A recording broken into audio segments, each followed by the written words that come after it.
What is up, y'all? I'm Dr. Ray Gorman, physical therapist, founder of Engage Movement, and I am joined today by Kyle Ditzenberger from OrthoSport HQ in Cleveland, Ohio. And Kyle has kind of taken on this role of like director of remote services within their business. And so I'm really excited to talk about the OrthoSport HQ evolution with the blended practice model because full transparency, like you guys are not really our typical client. Yeah. You fit the mold of being able to implement the blended practice model, but you guys have done it on such a bigger scale with multiple providers, with a hybrid clinic that blends cash services, Medicare, insurance. And so, Kyle, man, I'm really excited to chat about this and give us a little background of yourself, the business, and we'll kind of take it from there, man. Yeah, absolutely. Yeah. Thanks for having me on this. Like literally could not wait to just talk you up for an hour to do this. Dude, So I appreciate it, man. it's been so life-changing for me in this last year since starting to work with you that I had considered just I'd considered getting out of the career before Yeah. before starting to do this. So, a little bit about me. I got out of PT school just not that long ago, just about 4 years ago. Yeah. The first job I ever had was cash based clinic because I knew that they existed while I was in PT school, and I pretty much knew I had no interest in doing PT any other way. Yeah. Um, you find yourself you get into that setting. I had a big background in strength and conditioning. I had coached people for numerous years prior to this as well, so I had that skill set. Um, find myself getting into like a cash pay practice at OrthoSport, and I was still felt like there was something missing a little bit Yeah. because I knew there was like a little bit of a better way to do things than what I think we were currently doing, and so I I guess I'll back up a little bit. Our practice OrthoSport HQ is a not only a cash practice, we are a hybrid clinic. So we see cash visits, we see out of network insurance, we take a couple of in-network insurances and Yeah. Medicare as well. So and that is a function of us wanting to scale Yeah. in our area.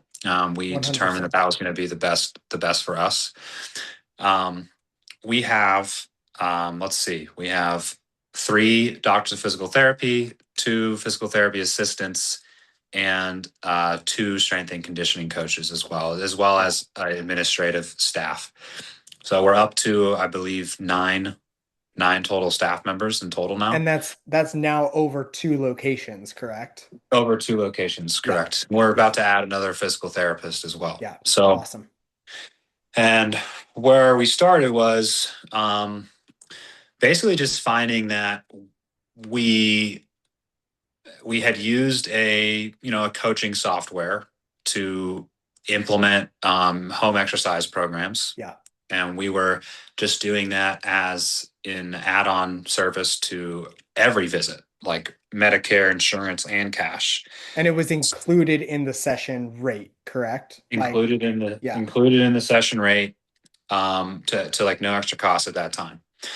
And so what we ended up doing was we quickly found out, at least I quickly found out, that I'm doing basically what I would do at maybe Cleveland Clinic or whatever big mill PT that you guys have in your area. So um, so doing a lot of extra work, a lot of extra skilled thinking, knowledge work Yeah. that I was like, this has to be monetized. Like we have to charge for Yeah. this. And but I didn't really know how to do that. Everyone was a little bit apprehensive about it because, um, I think there's a thing in physical therapy where we're like martyrs or something.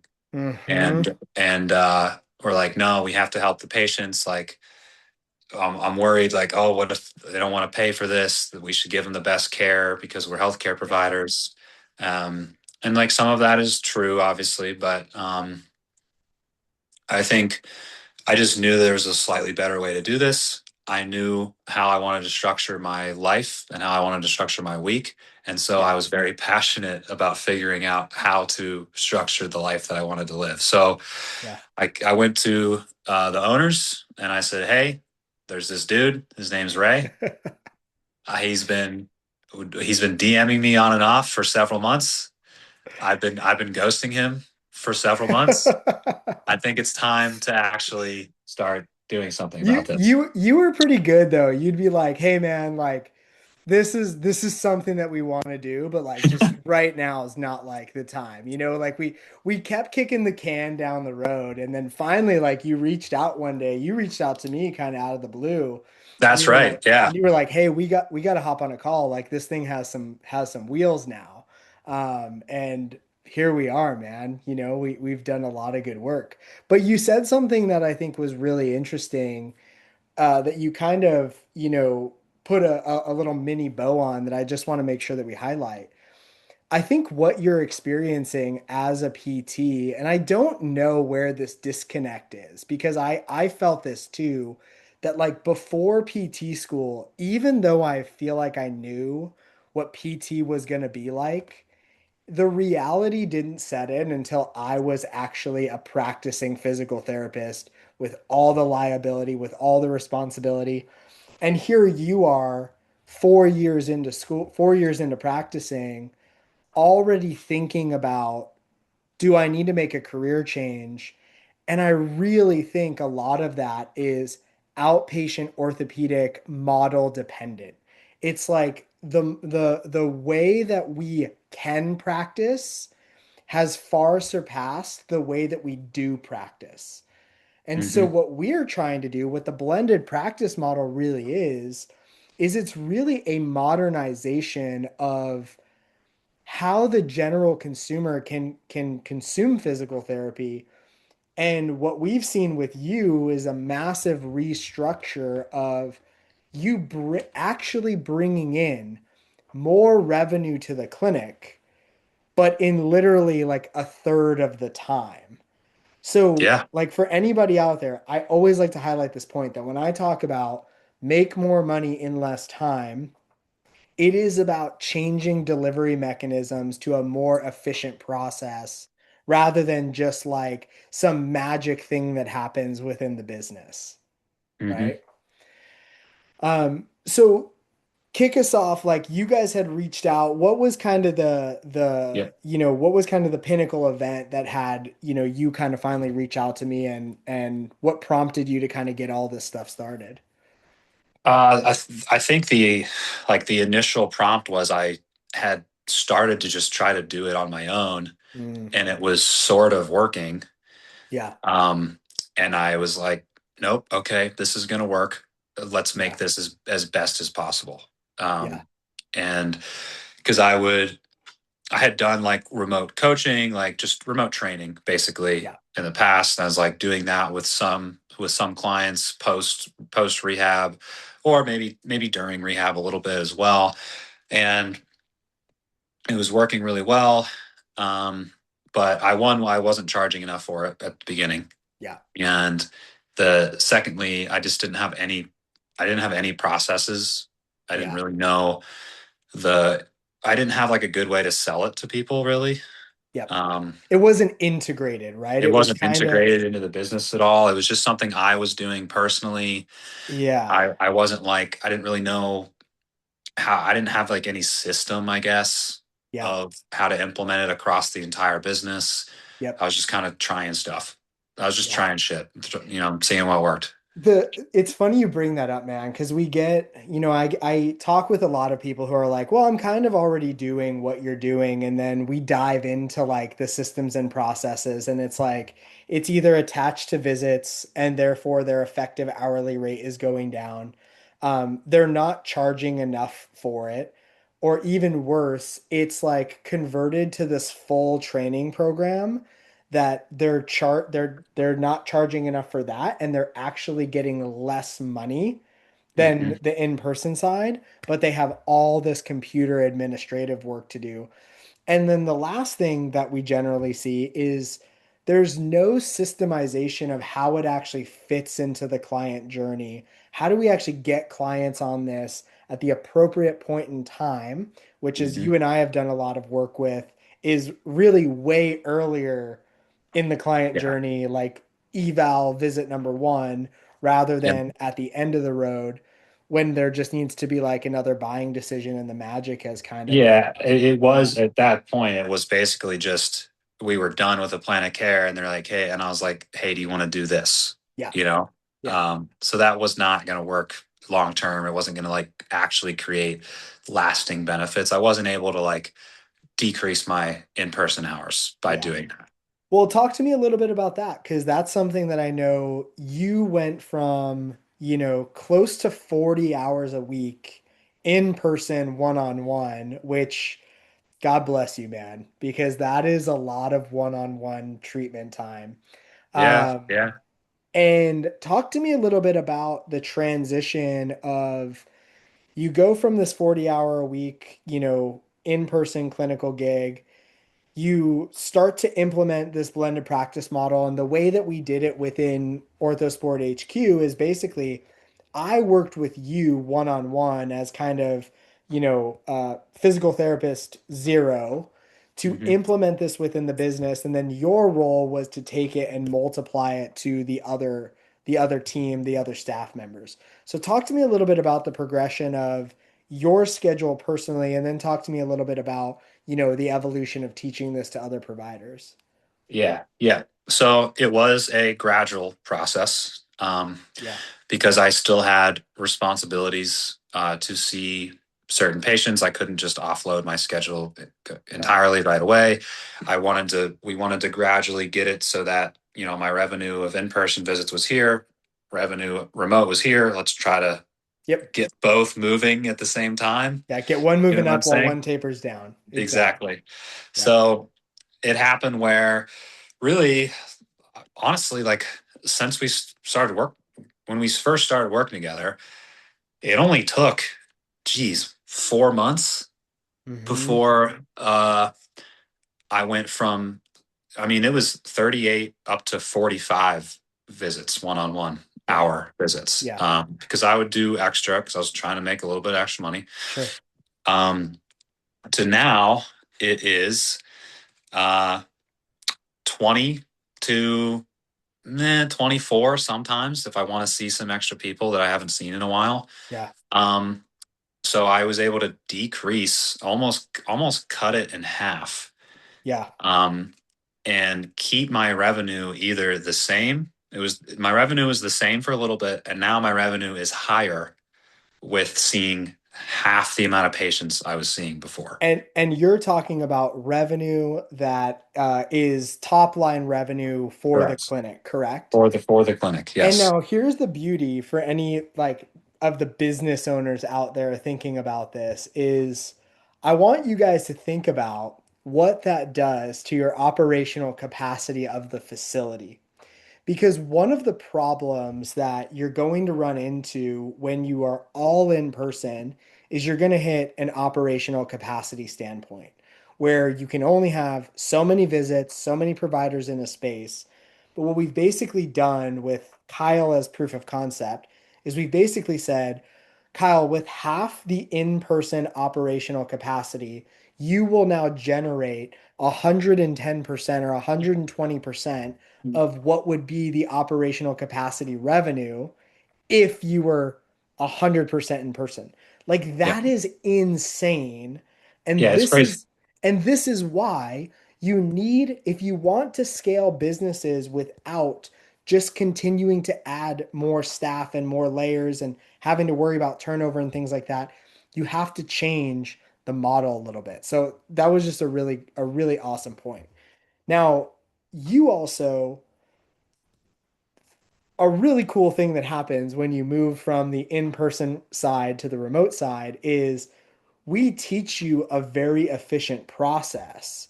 So for you to replace that 18 to 20 hours per week, how long are you spending replacing that with the programming side of the business? Oh man, it's like it's literally like 6 to 8 hours a week of time. Yeah.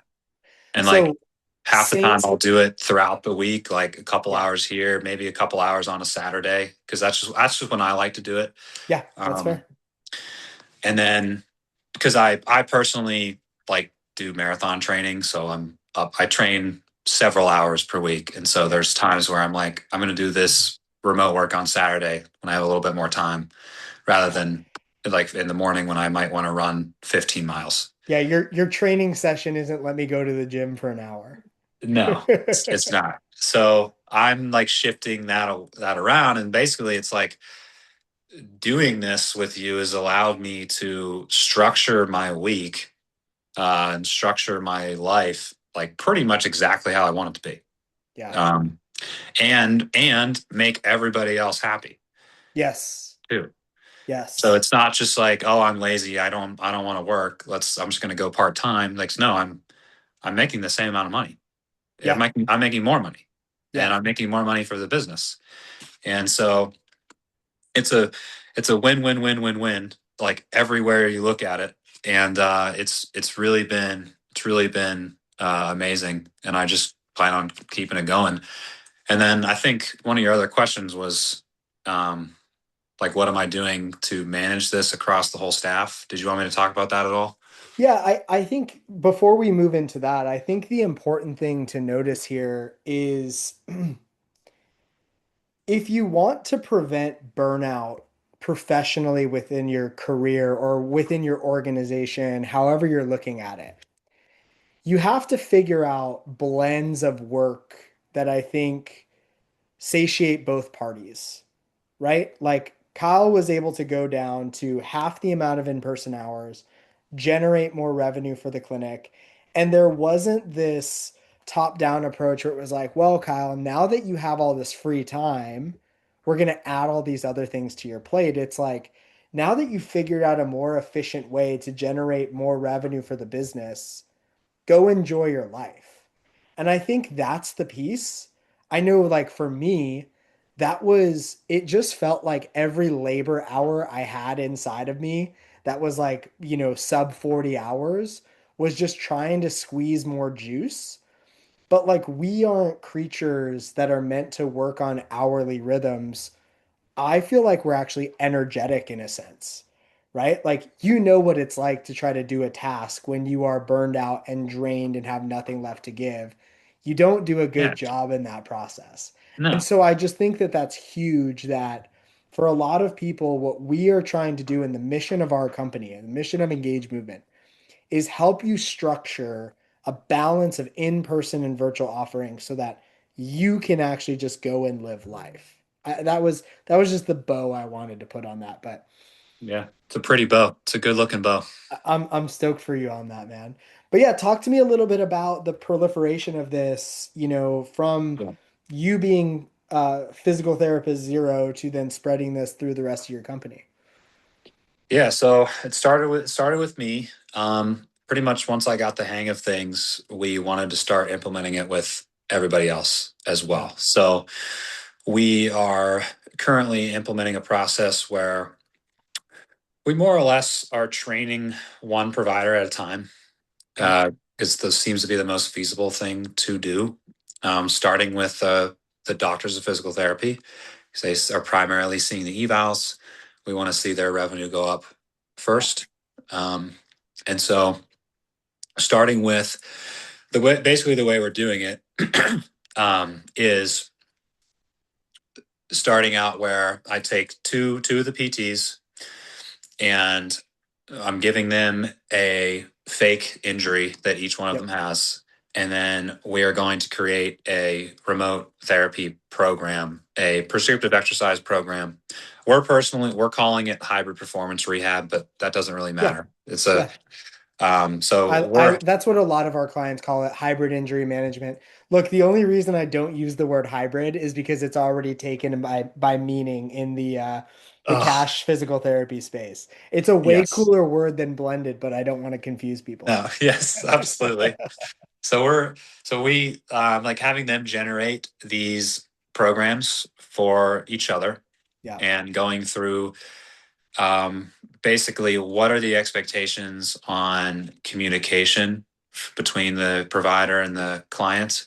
Nice. And what are the expectations on um, how quickly they need to fulfill this Yeah. service to them? And the expectations on what does this program actually look like? What are we actually doing? Um, and it's not just a home exercise program. Right. And so, like, that's something you've Right. talked about a ton. And so, that's something that we really have to harp on because it was a little bit of an issue at the start, Yeah. because it's a totally different way of doing things. If you are, this is my opinion, I think my opinion is correct, but if you are not doing what is currently the best practice for physical therapy, you are not going to be able to implement this model effectively. I don't think. Like, for What the do you most mean by part. that? Like, what do you mean by that? Expand Like, that so I'm a bit. talking like we are looking to make your rehab look as close to training as possible. There has to be enough stimulus to actually make Yes. an adaptive Yeah, change. there has to be Yeah. enough of a stimulus. We have to be talking about intensity. We Yep. have to be talking about volume. We have to be talking about range of motion. We have to Yep. be giving like specific recommendations on load, Yep. specific recommendations on the volume of things. We have to be able to talk about what their whole lifestyle is. We have Yep. to be able to talk about what is their total training load or life load, quote Yep. unquote, throughout the week, and how are we giving advice on modifying those things in order to facilitate healing of a And tissue or and of problem. this was stuff that you guys were doing, but it wasn't as systemized Yes. into the program. So when you talk about the system, this is kind of what we mean, right? Where we talk about client attribute profile. How do all these things create the picture of the person in front of you? Yes. Stress capacity, or you guys may refer to it as life capacity. How does training load affect, how much your body can tolerate? How does a stressful day at work affect Mhm. how much training load your body should tolerate? And now you kind of have a provider in your pocket that you don't feel guilty reaching out to because you're actually paying for that level of Yeah. service. And I Yeah. think this is the way that you create a true lasting outcome for clients. Yeah. And Am I? this is where like people are going to come back to you forever, Yes. you Yes. know? And have you kind of seen outcomes improve? Because what I've noticed in the physical therapy world is when clients start to feel better, the drive to come into the clinic starts to wane a little bit, Hmm. right? And I think that that natural waning progression or regression, I guess, of in-person volume is actually the opposite thing of what they need. They need more touch points with their PT, but I've always felt like the in-person model doesn't account for that. And we have to No. balance what's right for the patient and what's right for business. And by having this seamless transition from in-person volume being high to now, remote virtual volume being high, what have you seen happen from outcomes within the clinic as well? Oh, I mean, it's been way better as a whole completely. Yeah. For it'd be definitely for me, and it's been for everybody because like and you're right, like once someone feels better, they're much less likely to want to come in. Yeah. Now part of that's on us framing the rehab process correctly. So we have to be But able to it's talk also about.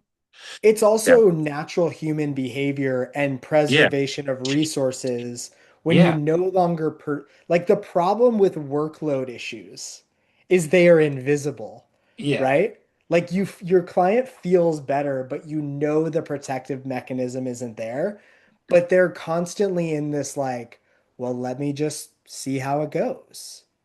Yeah. And like the like I think you've talked about this before, the psychological pain point is decreasing. And Yeah. so that makes it easier for them to not come in. And so we're able to say now, okay, don't come in every Yeah. time. We can talk about this and communicate throughout the entire week and get Yeah. all this data. And I can tell you how to rebuild your capacity to get back into CrossFit, running, whatever they want to be doing. And so it's just allowed me to, I think PTs, we always talk about bridging the gap all the Yeah, time. this Um, is it. this is actually bridging the gap. This is the bridge. Yeah. And this is the most effective bridge I think I've found. And it's just, uh, yeah, I mean, it's been good. Sorry, did I answer your question? No, I yeah, think. that was Okay. perfect. Now, now that you have the team on board, I think, prior to talking, we had mentioned you guys have added just about $100,000 a year in top line revenue to Hmm. the clinic, and you guys are a seven-figure clinic. Like Hmm. that's that's a pretty healthy, 10-ish% if you're just talking about just being flat at that million. That's a pretty heavy um, revenue stream that does not require the in-person component. What's that been like for the talk of like leadership within the business? Have you noticed that it's been good for team morale, employee morale? Like what have you kind of noticed from there? It's like the biggest thing is, we're a little bit more chill, you Because know? there's revenue that's coming in every single month, It's no gonna come. matter what. Yeah. And No there's a little matter bit of what. there's gonna be churn, but Sure. right around the corner, there's more people coming and they need help.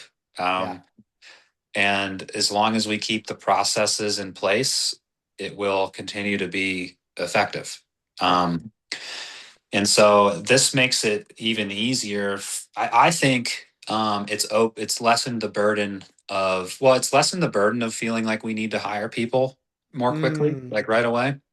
And so where previously we might have had to rush to find someone, yeah. we're definitely taking a much longer process to hire a new physical therapist. Because you've essentially replaced the revenue of a PT with this virtual offer. Exactly. So it's not as stressful in general. Yeah. Yeah. And but on the other side of that, I think doing this makes it even easier to increase your staff um, in the same space Hmm. because I'm not there all the time Yeah. anymore. And Yeah. so because I'm not there all the time, there's room for someone else to be there. Yeah. That's that operational capacity expanding. Yeah. And so the operational capacity doesn't have to change, but the revenue potential can grow. Hmm. Right. Yep. What do you feel like is something that has like been unique about the process of working together? Something that has been unique. Oh man, I don't know if it's unique or not, but you'll be calling me on my shit real quick. I have Like, to, man. That's what you're paying me for. yeah, I mean, without hesitation, and I Yeah. need that because Yeah. I'll like weasel my way out of a situation, and then Well, and one of the things I think that we had talked about that was an initial concern of your guys was how do we sell this to insurance-based clients? yes, okay, yeah, yeah. Talk to me a little bit about that because that's something that we had to do a ton of like mindset work around, consumer Hmm. behavior beliefs around. So, and there's a lot of people out there that say like, insurance-based clients won't pay cash for services, and we've obviously proved disproven that, right? Yes. So there's two thoughts that come to mind immediately. The first one is that um, if we have an insurance client they have decent insurance, their copay is relatively low. Yeah. Um, I think they should. I started just resetting my thoughts on this. I was like, well, they should be more willing to pay for it because they're not paying as Mm, much as the cash patient. interesting. And so Yeah. I was like, I just started thinking, oh, they're probably going to say yes to this because they're not paying as much. And Yeah. That's super interesting. the second thing is that I'm I was able to think that way because I believe what we're doing is so much better and a different experience than what they're going to get somewhere else, that of course it's going to cost a little bit more. Yeah. Of course it is. It's completely different. It's it's allowing you to make progress between visits. It's allowing you to like get a full handle on your injury. It's allowing you to get um, much more autonomy on how to Yeah. deal with injuries yourself rather than just having only hands-on therapy. Um, so it became just this like mindset switch that allowed me to believe that it's so worth it, that it Yeah. then became much easier to sell, along with all the other actual like tactical stuff that we've worked on. The scripting and the stuff that we've given you and positioning it as part of a solution. But the thing that I think is the biggest indicator for people implementing a virtual offer prescriptive exercise program within the business is they have to have a high level of congruence that this is the way that they're going to practice and a high level of confidence that the virtual offer is the missing link to Hmm. clients getting outcomes. Like whenever I had somebody push back on a virtual offer when I was practicing, it was always like, what do you mean you don't want the most important piece of the journey? Yeah, it Like just what becomes what like, do you mean? Let's have a conversation about that, you know? yeah, yeah, it just becomes like, I guess you don't have to. Kind of a, Yeah. you can do it. You don't have to, I guess, if you don't want, but like, You're it doesn't missing all make, the magic. doesn't make sense. So I've actually had a few people, like some of the responses I've had based on what you just said is, well, like, what if I, what if I don't do this? Like, will it Hmm. be as good? And I basically am saying like, you will still get results, Yeah. but it most likely will not be as effective. Yeah, and that is honestly the truth. Or Yeah. it's going to take longer and it's Yeah, going to because it's, cost you more time. yeah, it's going to take longer for me to figure out everything that we need to change because Right. I don't know, like I don't know as much about Not what you're, collecting as much data. yeah, I don't know about Yeah. what you're doing outside of here. So yeah, it's become, I think you just really have to believe that it's worth it. Yeah. Everyone has to believe that it's worth it. And then once that confidence goes up, it makes it a lot easier to 100%. utilize the scripts. It doesn't sound as robotic and And you have to get through a couple of the awkward like transition phase of presenting the offer, getting the first couple clients, feeling out what it's really about. You know, hmm. and I think people assume that it's just going to be so smooth and it's like no, like the messiness of the Oh no. transition is a natural piece of Yeah. figuring this stuff out. Hmm. Well, what do you feel like what's life like now for Kyle that blended practice model is implemented within the business? What have you kind of noticed, you know, for you that like what's life like now, man? Um, well, like my personal life, I, I have just about as much time to train for the stuff that I'm into as much as I Yeah, want. yeah, Um, I like the amount of like progress I made in running this year is absurd because I nice, dude. like, we talked about the client attribute profile. My stress profile was way down. Yeah, My sleep yeah, profile is up and yeah, my training load profile is way up. So yeah, it's like, so it's been great in that sense. I have much more freedom to schedule activities with my wife and my love it, dude. friends. Yeah, I have more energy for those things when we do schedule them. Um, I I personally now have more time off. I can't promise anyone else the same if they do sure. this, but I now have more time off than I did. Um, and then let's see what else. As far as my career goes, I am no longer considering any changes to Dude, I happen. love that, man. You know, I love if that. if there were to be a change, it would be I would potentially get a little bit more into strength and conditioning again, Sure. because I just love it so much. Yeah. I have so much fun with it every time I do anything.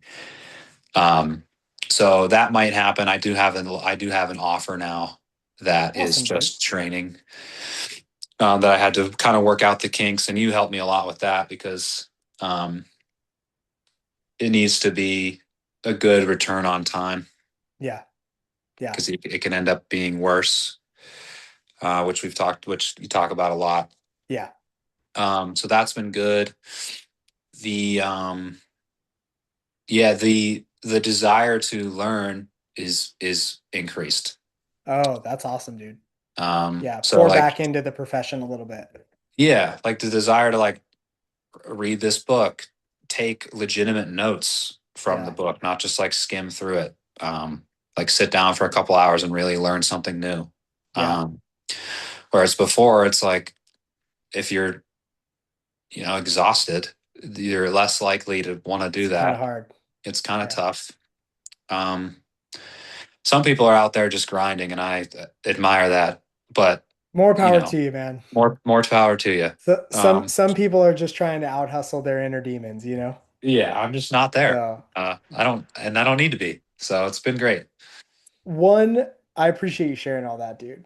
One thing I like to ask as we kind of wrap here is if somebody was listening to this and they were maybe trying to implement it on their own, struggling to figure out how to put all the pieces together, what's a piece of advice that you would want them to hear about maybe investing in themselves, investing in coaching, and having somebody to guide them through the journey, who's done this before? What do you feel like you'd tell them? Yes. Oh, so yeah, it costs money to get mentorship, but guess what? You can always make more money. Mm, yeah, That's as yeah. simple as that. And I like to think that we've been a good ROI for you guys. I would agree with that. Yeah. So, Yeah. well, Kyle, man, I appreciate you spending some time telling the story. Where's the best place for people to find you and the clinic if they want to kind of do a little research and maybe, just kind of see what you're about? The best thing to see what we're about, because I'm not very active on social media right now, is orthosporthq.com, where we Cool. have a lot of different services listed on there. Awesome. We do have a tab just about the remote rehab services, and then OrthoSport HQ Instagram. Love it. It's just OrthoSport HQ, and then my personal one is Dr. Kyle Ditz. Cool. Which, hey, I mean, you can follow me. That's cool. Yeah, yeah, yeah. I wouldn't Give be Kyle sad. give Kyle a follow. Follow Yeah, give along me. his training Yeah, escapades. watch me run 240 at the Cleveland Marathon. Dude, I would love for you to do that. That'd be awesome, man. I'll be rooting I'm for you. hoping. I'm hoping for it.